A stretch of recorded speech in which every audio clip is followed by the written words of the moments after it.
Trending में बा। और वो लोग थोड़ा सा और मेहनत कर दे तो शायद 1 नंबर ट्रेंडिंग में आ जाए।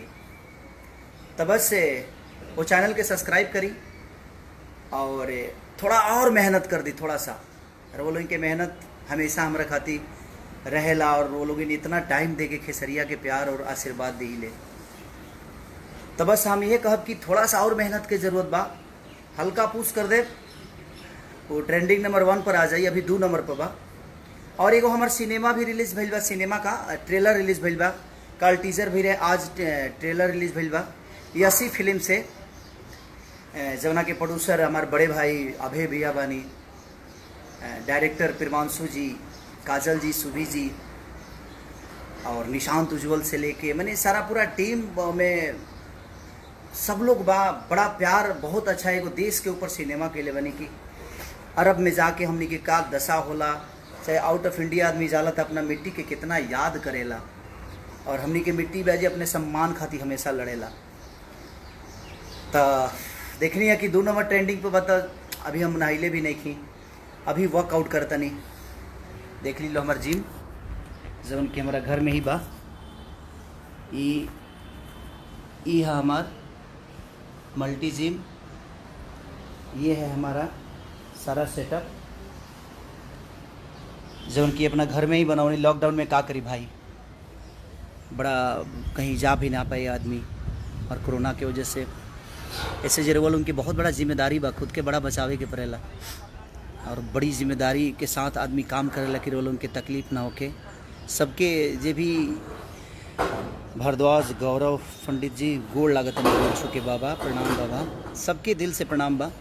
राकेश कुमार सिंह दिल से प्रणाम भैया, राकेश भैया, मनीष कुमार, सबके पिंटू कुमार, मनीष पंडित गोड़ लगतनी बाबा प्रणाम बाबा, सिंह यादव, लभी भाई, जितने भी हमारे फ़ैन हैं जो मुझे मोहब्बत और अपने आप से भी ज़्यादा जो प्यार करते हैं उनको दिल से प्रणाम कि आप लोग कितनी वर्क करते हैं खेसारी के पीछे।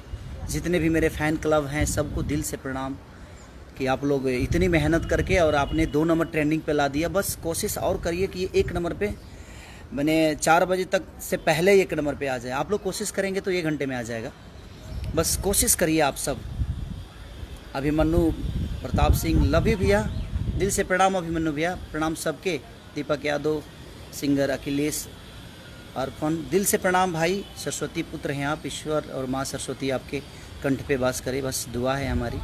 बस यही कहने के लिए आया था। और जो मेरा सैया अरब गिलेना अभी ट्रेलर रिलीज हुआ है उसको भी कोशिश करिए जी आप लोग 1 नंबर पे लाइए, उसको भी ट्रेंडिंग में लाना है आप सबको, क्योंकि वो बहुत ज़रूरी है, क्योंकि वो हमारी भाषा की चीज़ है और अपनी भाषा को प्रमोट करना चाहिए हमें। हम नहीं करेंगे तो कौन करेगा, क्योंकि हमारा दायित्व तो बनता है अपने भाषा के हर उस चीज़ को सुने, हर उस आर्टिस्ट को प्यार। विकास यादव जी दिल से प्रणाम, विकास भाई, मुन्ना वर्मा, आबिद हुसैन, सलाम अलैकुम भाईजान, एमडी मुदासिर दिल से सलाम अलैकुम भाईजान, दिल से। और मैं बस से अजय कश्यप जी गोड़ लगतनी बाबा प्रणाम बाबा। तो हम यह कहब कि रितेश बाबू दिल से प्रणाम, विपिन राय अहिर दिल से प्रणाम, थैंक यू लव यू भाई, आपको भी कंग्रेचुलेसन यार। थोड़ा सा अंग्रेजी हमारे थोड़ा सा हवे न टेढ़ा फेढ़ा हवे तो ओकरा खातिर माइंड मत करिए लो।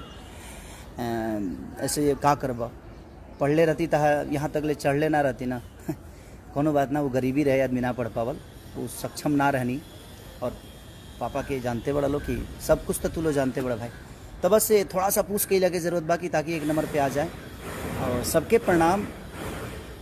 अतेंद्र सिंह, थैंक यू अतेंद्र भैया, दिल से प्रणाम भैया, प्रणाम भैया। तो सबके प्रणाम और दिल से प्रणाम।